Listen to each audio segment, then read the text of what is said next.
সবাইকে আসসালামু আলাইকুম। আগামীকাল যেহেতু পয়লা বৈশাখ, আর পয়লা বৈশাখ মানেই যে যতটুক পারে মাছ খায়, বিশেষ করে ইলিশ মাছটা খায়। আর আমি কিছুদিন আগে মাওয়া গিয়েছিলাম, সেখানে গিয়ে আমি ইলিশ ভাজা খেয়েছিলাম।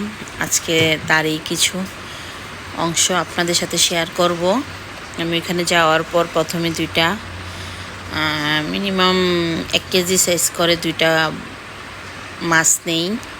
তারপর মাছগুলোকে ওরা খুব সুন্দর করে ধোয়ার পরে যে দেখেন এখানে ওরা বেগুন ভাজি করে, তারপরে বেগুন ভাজি করতেছে। বেগুন ভাজি করার পরে এখন আমরা নিজেরা সরিষার তেল কিনে দিই, যে সরিষার তেল দিয়ে মাছগুলোকে ওরা এখন ভাজবে। আসলে মাওয়াতে সরিষার তেলটার গ্রানটা অনেক ভালো। তারপর ওরা ওইখানে একটা করে, ওই যে সালাদ তৈরি করেছিল আমাদের জন্য, ওইটা অনেক সুস্বাদু ছিল। শসা, টমেটো, পেঁয়াজ এগুলো দিয়ে এই যে সালাদটা মাখাচ্ছে। প্রথমে ভেবেছিলাম যে সালাদটা কেমন হবে, কিন্তু পরে ভালো লাগলো। এই যে মাছগুলোকে কড়াইয়ে দিল, ধোয়ার পর ওরা কিছুক্ষণ ম্যারিনেট করে রাখে। যে আমাদের মাছগুলো ভাজা হচ্ছে, আসলে দেখতে খুব সুন্দর লাগতেছে আর গ্রান বের হচ্ছিল। যে আমরা 1 কেজি ওজনের সরিষার তেল ওইখানে কিনে দিয়েছিলাম, যে একদম টাটকা করে, এটা ফ্রেশ করে মাছটা ভাজার জন্য। এটা ওরা খুব সুন্দর করে মাছটা ভাজছিল আর গ্রান আসতেছিল। মানে তখনই মনে হচ্ছিল যে কতগুলা ভাত খেয়ে ফেলবো। মাছ ভাজিটা আর গ্রানটা এতই ভালো লাগে, আসলে অনেক মজার। সবাই একবার হলেও মাওয়া যাবেন, ওইখানে গিয়ে এই ইলিশ ভাজাটা খাবেন। অনেক রকম ভর্তা পাওয়া যায়, বেগুন ভাজা পাওয়া যায়। কিছু খান আর না খান, অবশ্যই এই ইলিশ মাছটা খাবেন। আর এই যে ইলিশ মাছের সাথে লেজটা ভাজতেছে, এটা দিয়ে কিন্তু ওরা ভর্তা করবে। আর ওরা কিভাবে যে ইলিশ মাছের ভর্তাটা করে, সাথে সরিষা দেয়, মানে কাটাগুলা বুঝেই যায় না। আর মানে খেতেও অসাধারণ, যেটা আমরা বাসায় সাধারণত করলে এরকম হয় না। এই যে এখন করা শেষ, ভাজা শেষ মাছ, এই যে এখন ওরা ভর্তা করতেছে। এই যে ভাজার তেলটা দিয়ে কিন্তু ভর্তাটা করতেছে, কিন্তু খাওয়ার সময় একদম বোঝা যায় না যে ওরা যে ওই মাছ ভাজির তেলটা দিয়ে ভর্তাটা করেছে। আসলে এটা হতে পারে ওদের একটা হাতের জাদু বা ওদের একটা প্রক্রিয়া, যেটাই হোক, কিন্তু ভর্তাটা অনেক সুস্বাদু হয় আর খুব পরিষ্কার পরিচ্ছন্নভাবে এই কাজগুলো করে থাকে।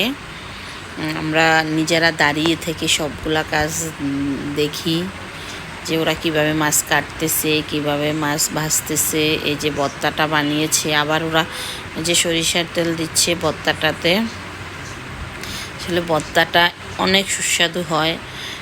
যখন খেতে বসি তখন মনে হয় যে ভর্তা দিয়ে 2 প্লেট ভাত এভাবেই খেয়ে ফেলা যাবে। তারপর তো আছে ইলিশ ভাজি। তারপর ওরা আমাদেরকে এটার সাথে একটা চাশনি দিল। এটা আমি এবার গিয়েই দেখলাম মাওয়াতে।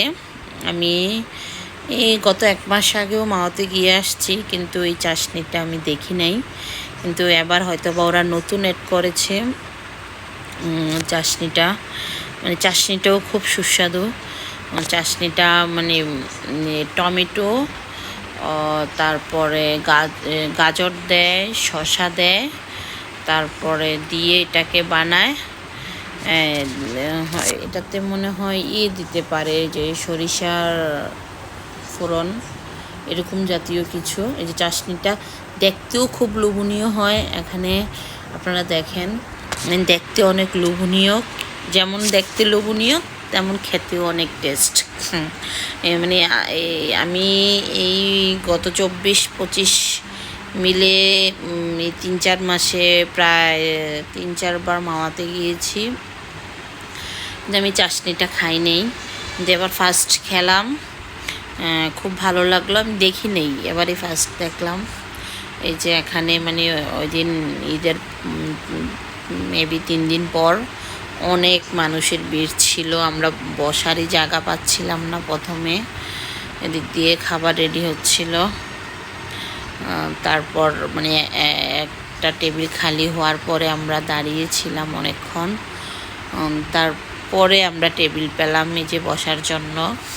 অনেকক্ষণ দাঁড়িয়ে থাকার পর এখানে আবার হঠাৎ করে কারেন্ট চলে গিয়েছিল, কিন্তু সমস্যা হচ্ছিল না, চারপাশে আলো ছিল।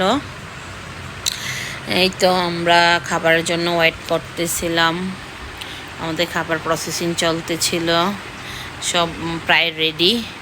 এখন আমাদেরকে খাবার সার্ভ করা হবে।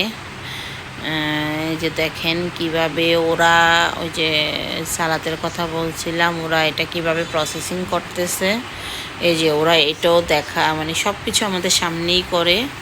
এই যে কতটা নিখুঁতভাবে বা পরিষ্কারভাবে ওরা ওদের কাজটা করে, শসাগুলো কিভাবে কাটতেছে। আসলে সব কিছু, সব জায়গার খাবারের টেস্ট এক এক রকম।